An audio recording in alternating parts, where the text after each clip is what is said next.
Chronicles 20, verses 1 to 8, and then knocked out tayo ng 15 to 17. Let's all read together. After this, the Moabites and Ammonites, with some of the Meunites, came to make war on Jehoshaphat.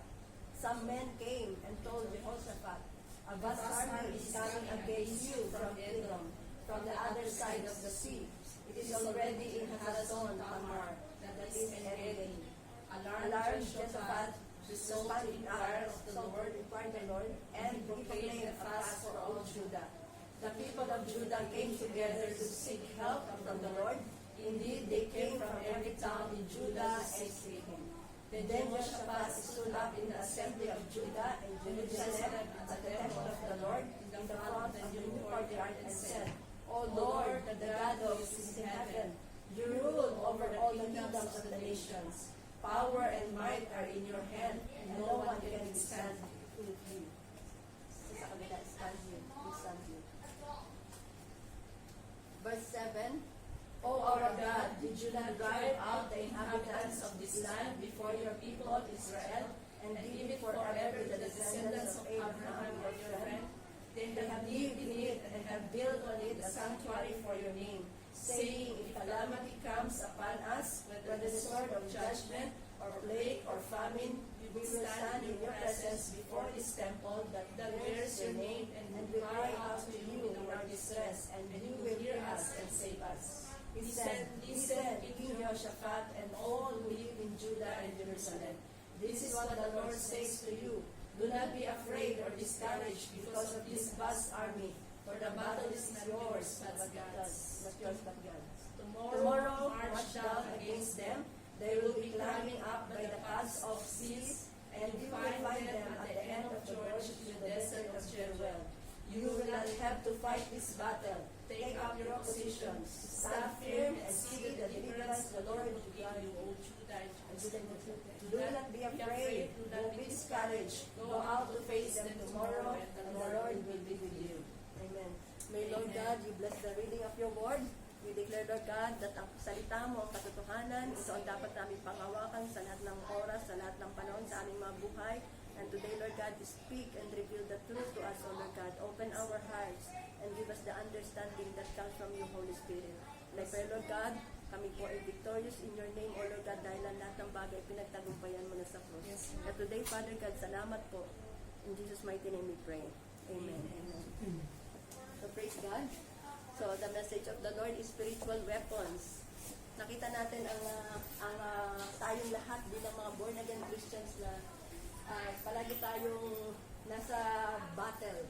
Spiritually, ang ating mga mind ay palaging inaatake ng kaaway at tayong lahat ay mananagumpay na sa pangalan ng Jesus. Kailangan lang, ang gawin natin ay makiisa tayo. Ang katotohanan tayo pinagtagumpay na ng Panginoon Jesus. Because Jesus Christ who died on the cross already, sabi doon, He came to destroy the devil's work. The devil is already defeated. Pero tayong lahat ay kailangan makiisa sa Panginoong Jesus para ang Diyos ay makikilos sa atin at ang tagumpay ay totoong makamtan natin sa ating mga buhay. Kaya nga tayo laging pinapaalalahanan ng Diyos na yung mga nasulat sa Biblia, mga tagumpay ng mga Israelita at yung mga nasulat sa mga Biblia, ito nasulat para ipakita na ang Diyos natin na pinaglilingkuran ay makapangyarihan.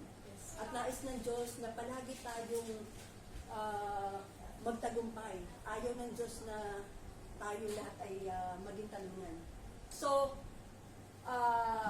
in Ephesians 1, sabi doon nga, tayo lahat ay spiritually nasa battle.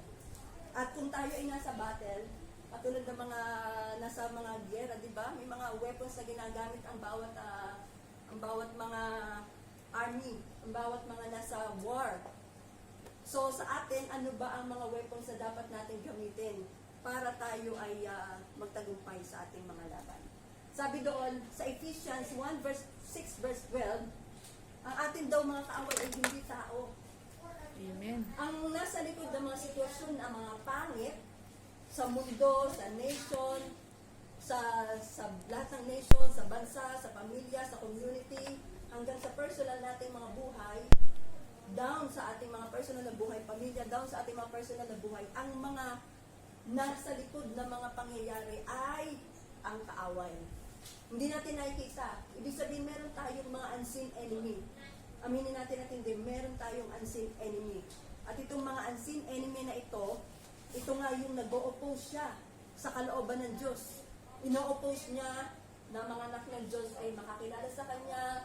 Ino-oppose nitong kaaway na mga anak ng Diyos ay lumago sa pananampalataya, lagyan ng doubt, lagyan ng fear, at kung ano-ano pa ang ginagawa ng kaaway. Kaya sabi dito sa Ephesians 6 verse 12, we do not wrestle against flesh and blood. Hindi daw tayo nagre-wrestle sa flesh and blood. Hindi tayo nakikibaka sa flesh and blood, sa tao.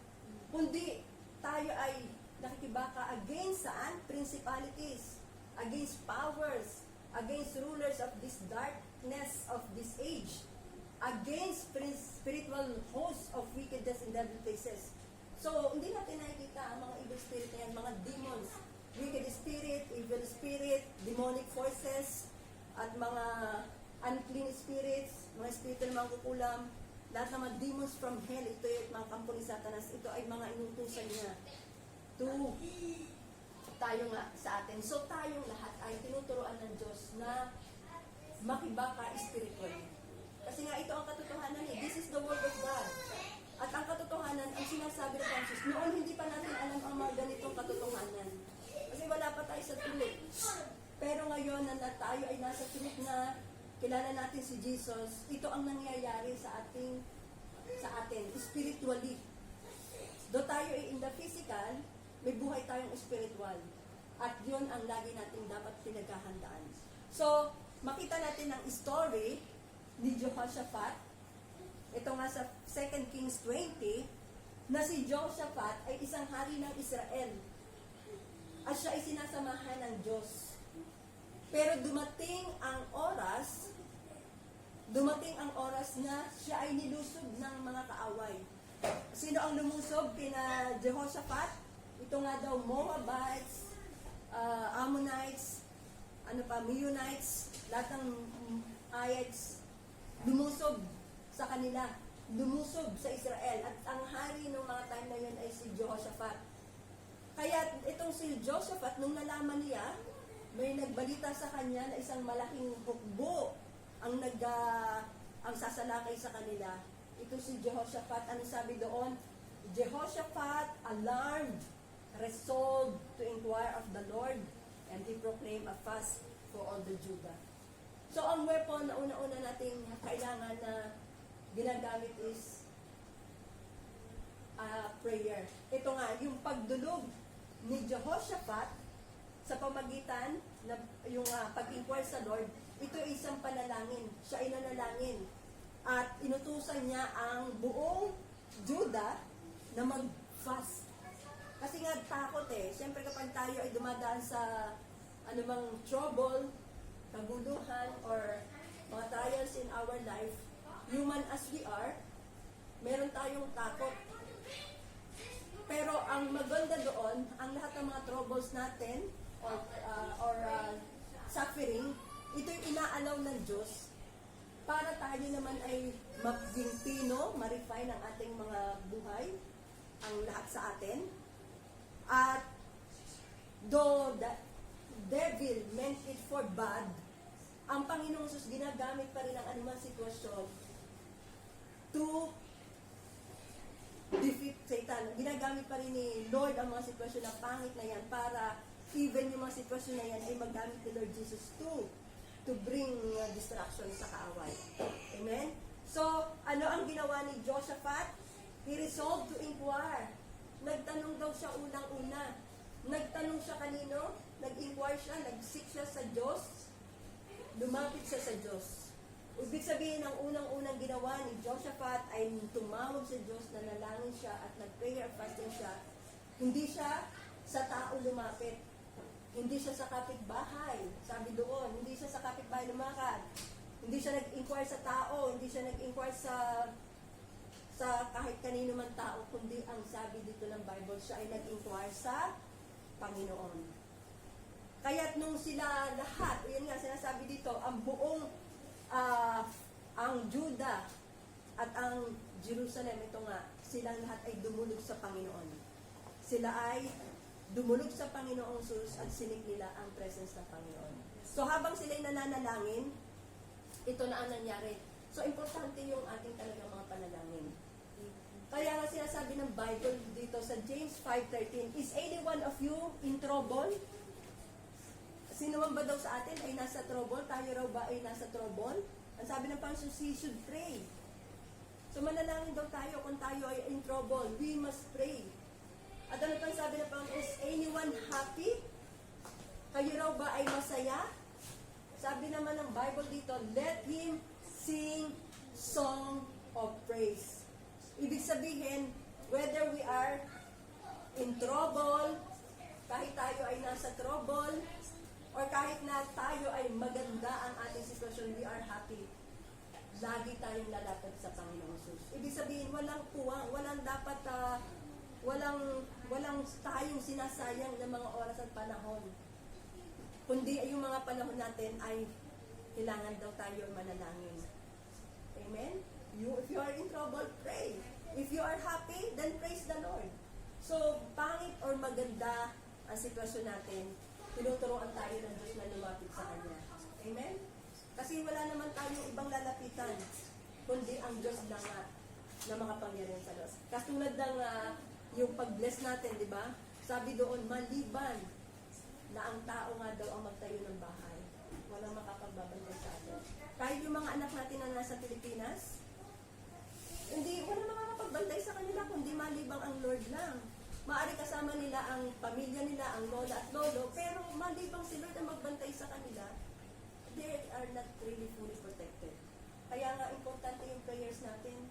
Kasi kapag nanalangin tayo sa Diyos, kinikilala natin si Lord lang ang makapag-iingat sa ating mga anak, sa ating mga pamilya, nandun talaga ang protection ng Lord. Kaya napakahalaga yung panalangin ay ginagawa natin araw-araw at gabi-gabi. Kasi nga, importante yun. Kaya nga, pagising namin ni Thea, bago matulog, kahit na ang prayer partner mo isang bata lamang, may power yung pananalangin nyo. Kasi kami ni Thea, pagising namin, bago matulog, nagpe-pray na kami dalawa ang prayer partner. So, even though mga bata ang ating kinakatagpo para manalangin tayo, there is really power in prayer. At yan ang sinasabi ni Lord, we must always pray. Amen? Kaya nung sila ay lumapit, ang buong Juda, sa panguna ni Jehoshaphat, nanalangin sila. At anong sabi dito, in Chronicles 20 verse 7, ito na yung panalangin nila. Si Jehoshaphat ay tumayo siya. At ano ang prayer niya dito? In Chronicles, 2 Chronicles 20 verse 7, our God, did you not drive out the inhabitants of this land before your people Israel and give it forever to the descendants of Abraham your friend? So, unahan pa nito ng prayer na ito, ang sabi ni Jehoshaphat, in-acknowledge niya ang Diyos na makapangyarihan sa lahat. Sabi niya, Panginoong Diyos, ikaw ang may-ari ng lahat ng mga bansa. Ikaw ang makapangyarihan sa lahat at walang makakalaban sa iyo. So sa ating pananalangin, unang-una, ina-acknowledge natin ang ating Diyos ay makapangyarihan. Ang ating Diyos ay tagapagligtas. Lumalapit tayo sa Diyos na buhay, makapangyarihan sa lahat. So, kaya tayo lumalapit sa Panginoong Diyos kasi nga, umaasa tayo na kapag tayo yung manalangin, yung ating panalangin ay gagawin ng Panginoon.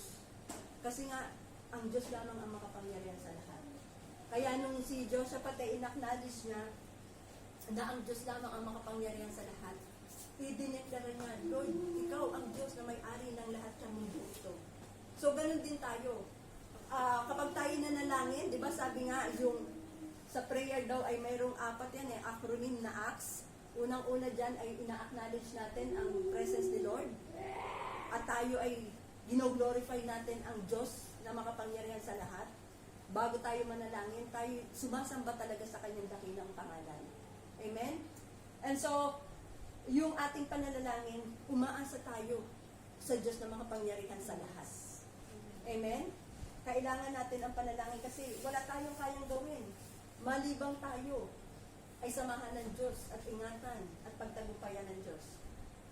And so, habang tayo nananalangin din, isa pa sa panalangin is Katulad ng ginawa ni Jehoshaphat, sabi niya na ipinaalala ni Jehoshaphat ang pangako sa kanya. Pinangako ng Diyos kay Abraham. Kaya sabi nila, they have lived in it and have built on its sanctuary for your name, saying, if calamity comes upon us, whether the sword or judgment or plague or famine, we will stand in your presence before this temple that bears your name, and will cry out to you in our distress, and you will hear and save us. So, ito si Jehoshaphat, nanalangin siya sa templo. At habang siya'y nananalangin, ipinaalala niya ang pangako ng Diyos sa kanila. Kasi nga daw, pinaalala ni Jehoshaphat, sabi niya, Lord Jesus, ikaw ang nagdala sa amin dito. Ikaw ang nagpalayas sa mga kaaway namin sa lugar na ito. At itong lupang tinitira namin ay lupang ibinigay mo sa amin. At ano sabi pa niya, kaya nagtayo nga daw ang aming mga ninuno ng templo, at itong templo na ito ay ang pangalan mo ay nandoon. Kaya nung sa pananalangin ni Jehoshaphat, sabi niya, pinalala niya, Lord Jesus, Panginoong Diyos, nung alalahanin mo na noong itinalaga ang templo ni Solomon, ang panalangin ni Solomon sa templo na yun, Lord God, kung kami sa templo na ito ay dudulog, sa templo na ito that bears your name, kung kami ay dudulog sa iyo, sa oras ng kalamidad, sa oras ng plague, sa oras ng baha, sabi niya ganyan, kami ay diringin mo at kami ay tutugunin mo kasi ang pangalan mo at ang presensya mo ay nandito sa templo na ito. Kaya yung sa ating pananalangin, napakahalaga din na tayo ay pinapaalala natin ang pangako ng Diyos sa atin. Yung covenant ng Diyos ay pinapaalala natin sa Kanya. Kasi nga, di ba, may covenant si Lord. At yung covenant niya sa atin ngayon ay pinagtibay na ng Panginoong Yesus. Kaya, gaano pa kaya na ngayon ay binigay na ng Diyos ang kanyang bugtong na anak. Siya ay nagkatawang tao para tayo ay tubusin sa ating kasalanan. Gaano pa kaya yung mga panalangin natin na hindi niya ibibigay sa atin? Gayong ang bugtong niyang anak ay pinadala niya na sa atin. Kaya sinasabi niya dito, alalahanin daw niyo. Yung prayer ni Jehoshaphat ay alalahanin mo, Panginoon Diyos, na kami ay nagtayo ng templo ang mga ninuno namin. At yung panalangin ni Solomon ay sinabi niya dyan, na kapag nga daw merong mga kalamidad, dumudulog sila. Kaya, itong si Jehoshaphat, nung siya'y nanalangin sa templo na iyon, pinaalala niya kay Lord God ang pangako niya na sila'y mga lahi ni Abraham at sila nga daw ay nagtayo ng templo na ito na kapag ka daw merong mga kalamidad at plague, sila'y tutungkulin nila. Kasi nga nandoon natin ang presensya ng Diyos. Ngayon sa atin din, kasi ito tinalaga natin itong bahay-sambahan ni Lord, di ba? So tayo kapag tayo ay nagsama-samang pumunta dito, nanalangin, ano man ang mga panalangin natin, tandaan natin na may covenant sa atin si Lord. Tinalaga niya na, binigay niya ng Panginoon sa atin. Kaya tagumpay tayo habang panahon. Kaya ano man ang ating mga panalangin, isipin natin na ibinigay na nga ni Jesus ang kanyang sarili sa atin. Gaano pa kaya ang mga panalangin natin na ito? Yung mga hinihingi natin. Amen? Kasi nga may covenant si Lord sa atin. At saka, tayong lahat ngayon ay pagmamay-ari ng Diyos. Tayo ang pinapanahanan ng Diyos. Amen? So, yung ating pananalangin is, ibig sabihin, umaasa tayo sa Diyos pag tayo nanalangin. Kasi nga siya ang makapangyarihan sa lahat. Pangalawa, pag tayo ay nanalangin, ipaalala natin kay Lord ang kanyang covenant sa atin. Kasi hindi masama na ipaalala natin kay Lord. Katulad ng panalangin ni Jehoshaphat, di ba? Alalahanin mo, Lord, na kami nagtayo ng templo na ito. Kami mga lahi na Abraham at ibinigay mo ang lupa na ito. So, ganun din tayo. Kapag tayo nanalangin, ipaalala natin kay Lord ang pangako niya. Kasi nalulugod si Lord dun kapag kinaalala natin ang pangako niya. Ibig sabihin, kapag sinabi natin ang pangako ng Diyos sa atin, naniniwala tayo sa Kanya. Kasi sabi ni Lord sa Isaiah, bring your case and let us reason together. Yun ang sinasabi ni Lord sa Isaiah. Dalhin daw natin ang usapin natin sa Kanya. Kapag tayo nanalangin. For example, Lord, sinabi mo sa iyong salita, ganito ang gagawin mo, ipaalala natin sa Kanya. Kasi the more na ipinapala natin ang salita ng Diyos sa Kanya, na ibig sabihin naniniwala tayo na may pinangako ang Diyos sa atin. At ang Diyos ay hindi siya tao na siya ay nagsisinungaling. Ang Diyos ay kapag nangako, ginagawa niya ang kanyang salita. Sabi ni Lord, bring your case. Ano ba ang iyong usapin? Dalhin mo sa akin and let us reason together. So yun na sinasabi ni Lord, sinabi mo na ikaw ang magpo-provide sa akin. Lord, sinabi mo, pag ako'y nagbigay, kami tatanggap. Laging ganun. Meron kasing pangako si Lord eh. Kaya magbigay ka, ikay tatanggap.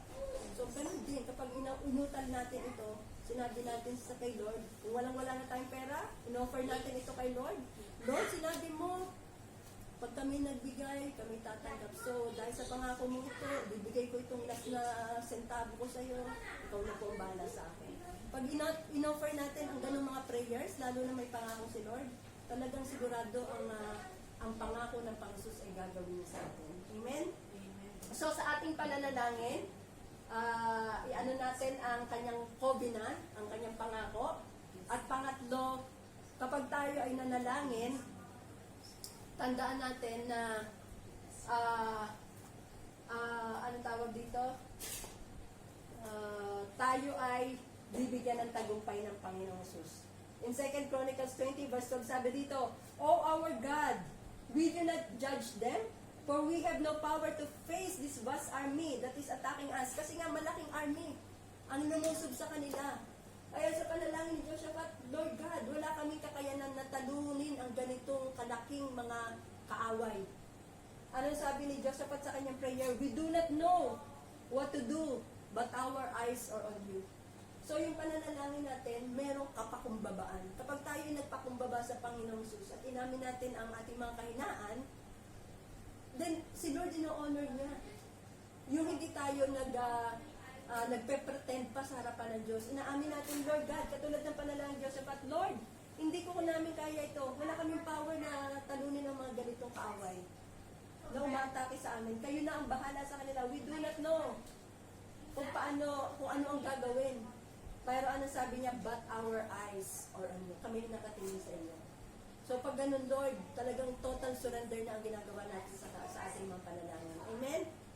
So, yan ang mga panalangin na dapat natin gagawin. Kasi nga, the more na tayo lumalapit sa Diyos at dumudulog tayo sa Panginoon, lalo na nga, iba-iba ang ginagamit ni Satanas to attack us, katulad nitong mga COVID-19, lahat ng atake sa isip, galit, inggit, lahat ng mga yan ay mula sa kaaway lamang. Amen? And the Lord God, gusto ng Panginoon na tayo ay magtagumpay. Kaya nga sabi ni Lord sa kanyang salita, those who attack us, sabi niya, will surrender to us. Kapag yun, mga pangako ni Lord yun, those who attack us will surrender to us. Pag in-offer natin ang mga prayers na yan, confess natin ang word ni Lord, then may power sa kanyang mga salita. Amen? So, unang-unang weapon, ano ang weapon na gagamitin natin? Prayer.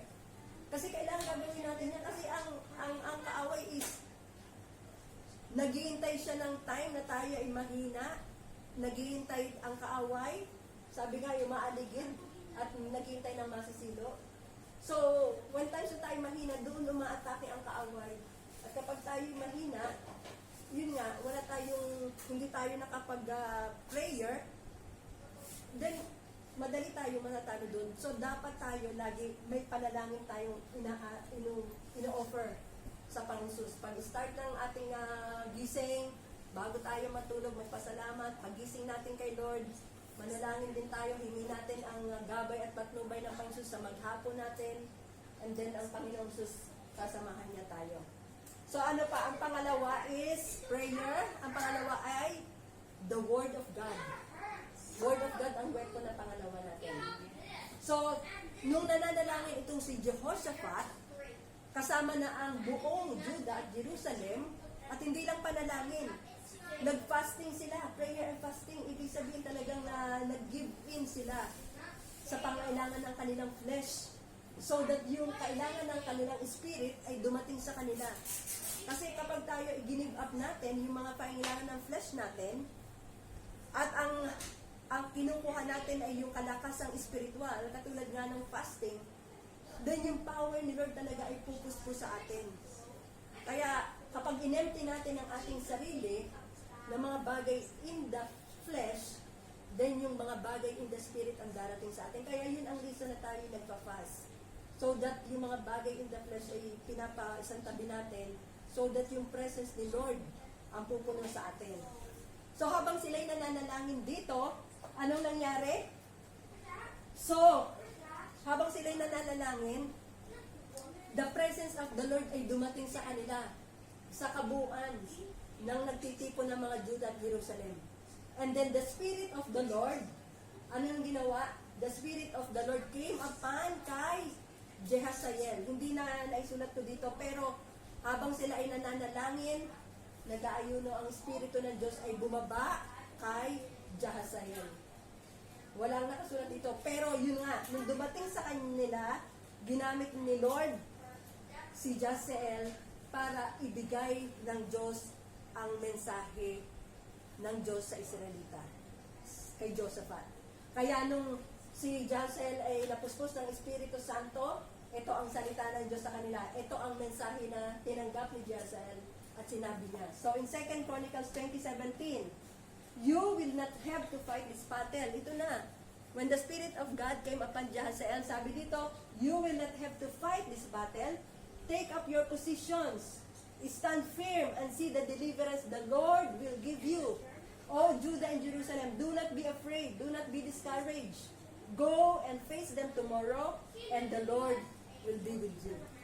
So, nung dumating sa kanila yung Espiritu ng Diyos, dumating ang encouragement sa kanila.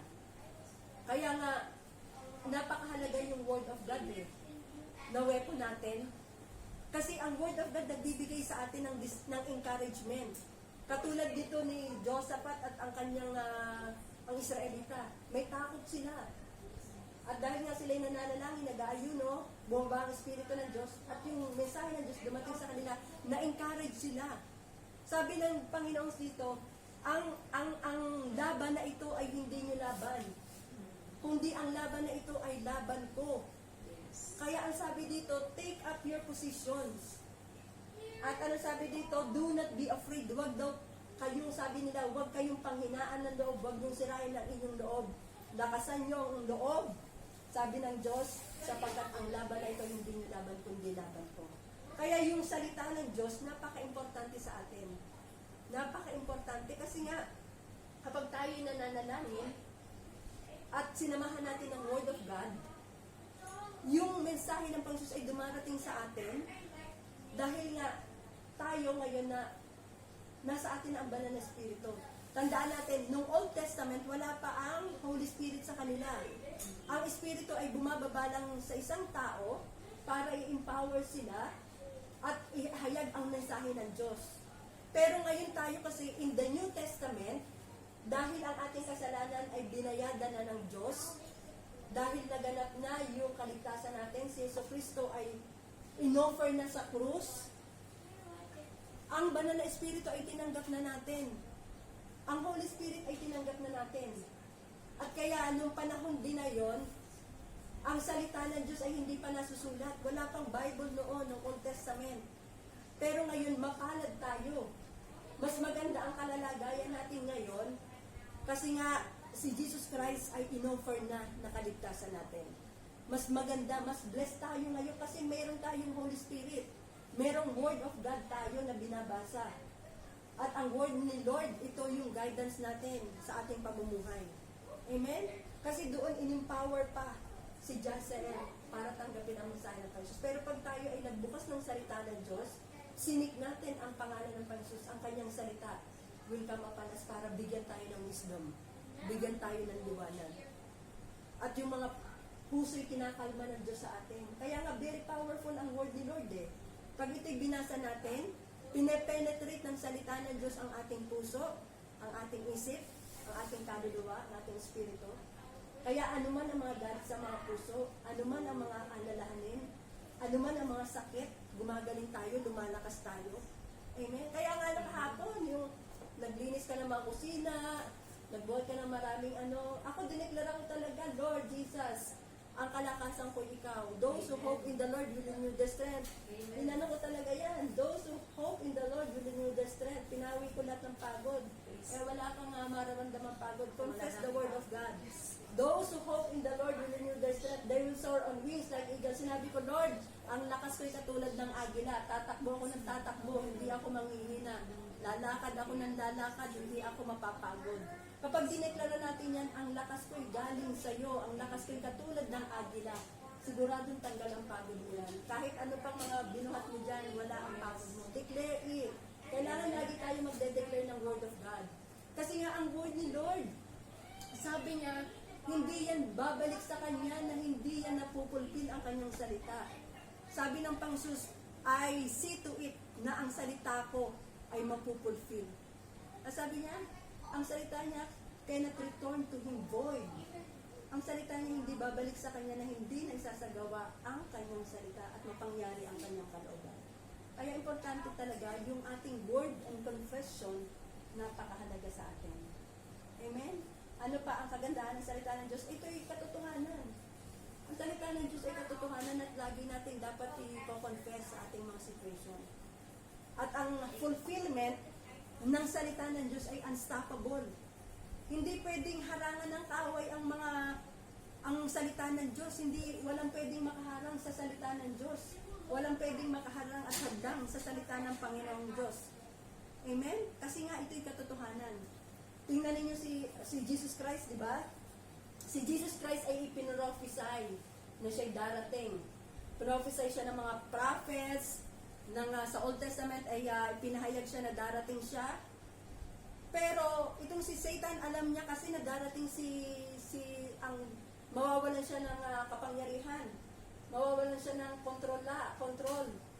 Kaya't anong ginamit ng kaaway? Ginamit niya si Herodes para ang mga bata nung panahon na yun, nung isinilang na si Jesus, yung mga gulang from, hindi pa matandaan kung anong age, ipinapatay ni Herodes ang mga bata para lamang harangan itong si Jesus Christ.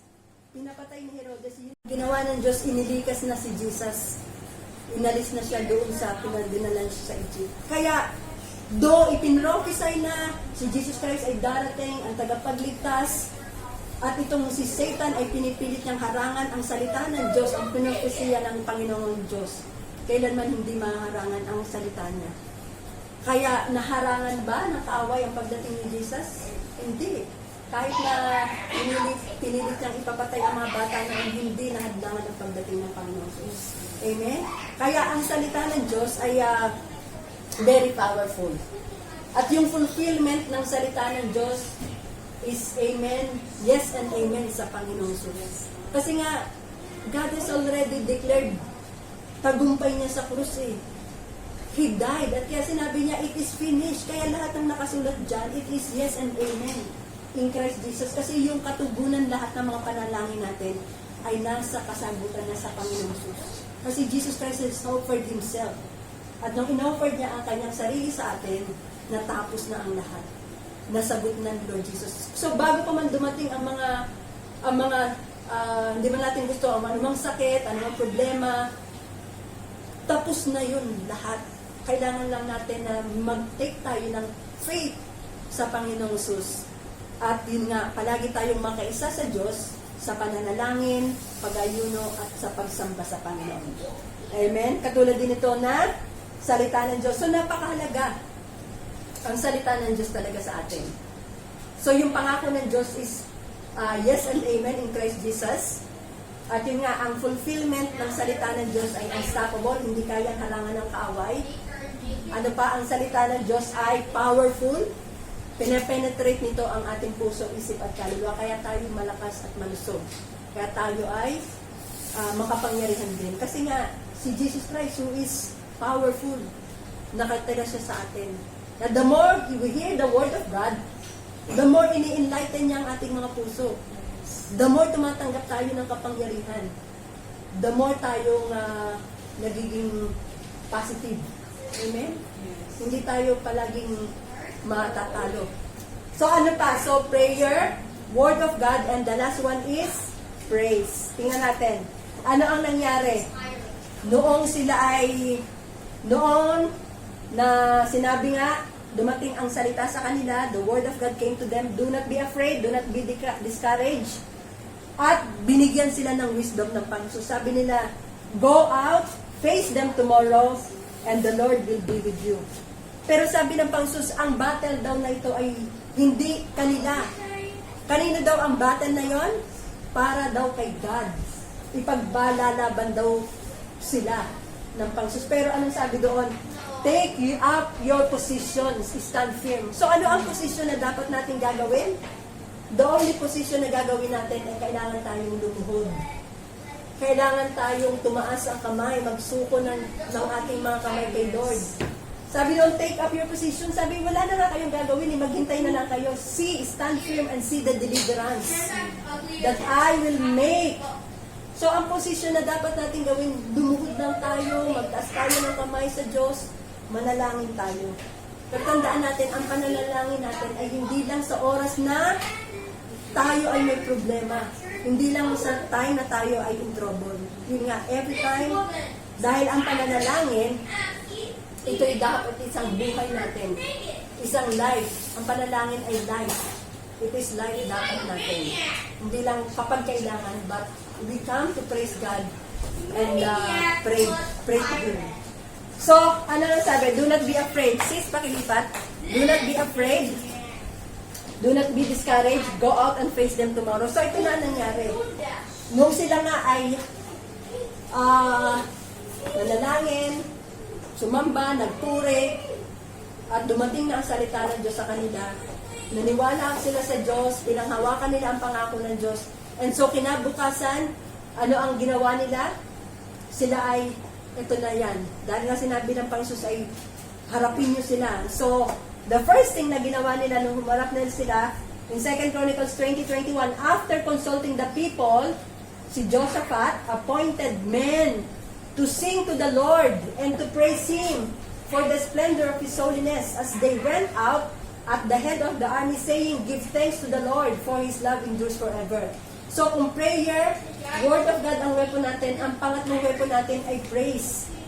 So, ito haharap na sila sa kaaway. Pero, sabi nga, ang ginawa ni Jehoshaphat ay kumuha sila, nag-appoint sila ng singer na mangunguna sa kanila para lusubin yung kaaway nila. So, isipin nyo, nasa war, sila ay haharap sa kaaway. Pero ang ginawa ni Jehoshaphat, sabi doon, pumili sila na mangunguna sa kanila sa mga awit. Ibig sabihin, so kumanta sila, give thanks to the Lord for His love endures forever. So ang weapon natin is praise. So, napakahalaga yung ating pagsamba sa Panginoon. Napakahalaga yung ating pag-awit. Kasi sa pag-awit natin, natatalo ang kaaway. Kaya nga si David, ano ang weapon niya na ginagamit talaga? Yung kanyang praise. Napakahalaga yung ating praise. Kasi kapag tayo ay nag-worship kay Lord, na sisira ang mga plano ng kaaway. Amen? Sabi nga, why worry when you can worship? Amen. So napakahalaga yung ating praise sa Kanya. Kaya nga si Lord is magandang haranahin yan, magandang awitan natin yan in the morning. Umawit tayo kasi ang pag-awit natin, katumbas na yan ang 7 panalangin. Narinig ko sa isang picture, ang atin daw isang awit, katumbas na yan ang 7 panalangin. Kapag tayo umawit kay Jesus, ang panalangin yan ay kompleto na. Parang vitamins pala yan, parang gatas pala ang praise. Diba ang gatas ay kompleto na kapag uminom kayo, complete nutrients na yan. Ganon din ang worship. Kapag tayo umawit sa Lord, ayan ay isang weapon na talagang ang demonyo ay nagkakagulo. Yes. Kaya, kapag tayo complete meal na yan, kasi ang katumbas daw ng worship ay 7 panalangin na. So, kumanta lang tayo ng hallelujah, natatalo na kaway. Kaya anong nangyari sa kanila? Nung sila ay nanalangin, nagpuri, at nakadinig na nila ang salita ng Diyos, at ito pa, umuna sa kanila ang mga kaaway para lusubin ang kaaway. Ang nangyari sa kanila as they began to sing and praise the Lord and praise, the Lord set ambushes against the men of Ammon and Moab and Mount Seir who were invading Judah and they were all defeated. Natalo. Yung mga demonyo nagkagulo. Kaya kapag tayo umawit, yung mga demonyo nagkakagulo. Hindi tayo nagkakagulo. Kaya isipin nyo ito, nung sila ay nilusob na nilang kaaway as the instruction of the Lord, sila ay umawit, ang nangyari, ginulo ng Diyos ang mga tao. Ang Diyos mismo ang nanggulo sa kanila. Kaya itong Moab at Moabites at Ammonites, sila ang nag-away. Inaway nila ang Edom at sila ay nagpatayan. Kasi nga, ginulo ng Lord ang kaaway.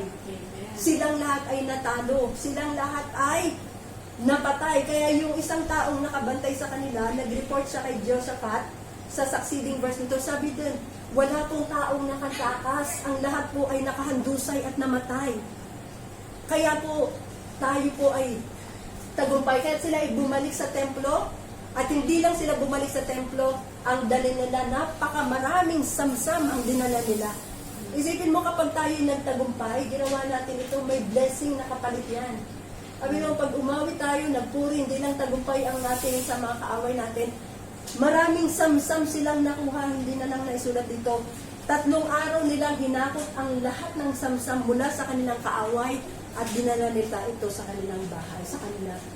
Amen? So, the more na ginagawa natin ang prayer, pananalangin, at yung salita ng Diyos, may kasama na makakamta natin ang tagumpay, ang blessing.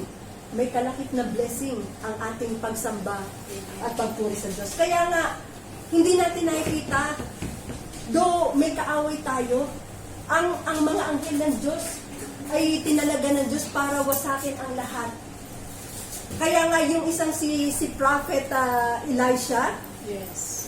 di ba si Prophet Elisha, kasi nung ang Israel ay ginagera naman ng Syria, nagtataka sila bakit laging nalalaman ng Israel na lulusob ang Syria. Yung pala, si Elisha, dahil siya prophet ng Diyos, alam niya ang balak nila. Kaya ngayon, ang ginawa ng Syria, ang gusto nilang puntahan at labanan ay itong si Elisha. Nung nakita ng katulong ni Elisha, na nandun na mga kawan, nilulusob na si Elisha ngayon. Nagpunta yung katulong niya, sabi niya, teacher, sabi niya, kay Prophet Elisha, nakapaligid po sa atin, sa bundok natin, ang daming kabayo, ang daming mga kawang, karawahe. Pero ang sabi ni Elisha, Lord, imulat mo ang kanyang mata. Kasi sabi ni Elisha, huwag kang matakot, napakarami, higit na marami ang kasama natin kaysa kanila. Kaya sabi ni God, ni Elisha, Lord, imulat mo ang kanyang paningin na makita niya ang mga kasama natin. So, nung ipinamulat ni Elisha ang kanyang mata, nakita ng katulong ni Elisha na sobrang dami pala ng kawal, mga anghel ng Diyos, nasa karawahe, ang nakapaligid sa bundok na yon. So, tayong lahat, ganun talaga ang ginagawa ng Diyos sa atin. Kaya kapag tayo nanalangin, nagpuri, nag-ayuno, yung hukbo ng kalingatan ay nakakakampi sa atin. Dinadala ng Diyos ang hukbo ng kalingatan para tayo pagtagumpayin laban sa ating mga kalaban. Ganon katindi talaga si Lord. Ganon katindi at supernatural ang gagawin ng Diyos. Hindi lang natin kayang isipin kung gaano kalaki at kakapangyarihan ng Diyos. Kaya ito'y pinapakita sa atin ng Diyos para tayo talagang manalig sa Kanya na ang ating Diyos na pinaglilingkuran ay malaki at makapangyarihan. Amen? Amen. Napakakapangyarihan talaga. Kaya nga yung mga Israelita, ganon din sila nung lumabas sila sa Ehipto, hinahabol sila ng mga Pharaoh. Isipin nyo, hinahabol sila ng mga Pharaoh. Binukas na ni Lord ang tubig. Malapit na silang kumbaga, hinati na ni Lord ang dagat, pero yung mga karwahe lumubog. Yes. Ang ginawa ni Lord, yung mga gulong ng karwahe ay lumubog. So, iba-ibang klase ng himala ang ginagawa ni Lord. At para hindi sila maabutan, yung isang haligi ng apoy ay inano na ni Lord para hindi talaga sila maabutan. Hanggang ang lahat ng mga Israelita ay maitawid nila sa dagat na pula. Sipin mo yun, batuhan, paano lulubog yun? Kung basa yan, lulubog siya. Pero dahil nga ang kapangyarihan ng Diyos, sobrang kapangyarihan niya. Ang mga gulong ng mga karwahe ay lumubog doon sa disyerto. So, they all been freed at sila ay nakarating, iniligtas ng Diyos sa lupang pangako. Nothing is impossible. Nothing is impossible. Kaya, huwag tayong mag-aatubiling lumapit sa Diyos. Tanda natin, napakalaki ng ginagawa ng ating panalangin, ng ating pag-aaral ng salita ng Diyos at ang ating pagpuri sa Diyos. Nakikiisa lamang tayo sa tagumpay ng ginawa ng Panginoon sa krus ng Kalbaryo para tayong lahat ay talagang makaisa sa kanyang tagumpay. So, the more tayo ay nasa end times na, gawin natin ang ginawa ng Josaphat para ito itinuro sa atin, para ito rin ang maging buhay natin. Amen? Manalangin tayo, mag-aaral tayo ng salita niya para marinig natin ang revelasyon, magpapalakas sa atin, at tayo ay magpuri sa Diyos. Amen? Ito ang ating sa buhay. Sabi ko nga, ang ating pananalangin at pagsampa sa pag-aaral sa Diyos ay dapat pamumuhay na natin. Hindi natin hihintayin na merong trouble pa na dumating sa atin. We must always live na manalangin at magaling at magpuri. Amen? So, praise God for what the Lord has done sa atin. I pray that the Lord will God ay palagi tayong dadalhin sa panalangin. Itutulak na tayo. Ang maganda dito, kapag tayo ay may may mga pagkakataon na ginagamit ang ayun nga, yung mga trouble, pinupush tayo na lalong manalangin. Yes. Pero kahit wala yan, sabi nga, are you in trouble? Pray. Are you happy? Praise the Lord. So ito yung dapat natin gagawin. Amen?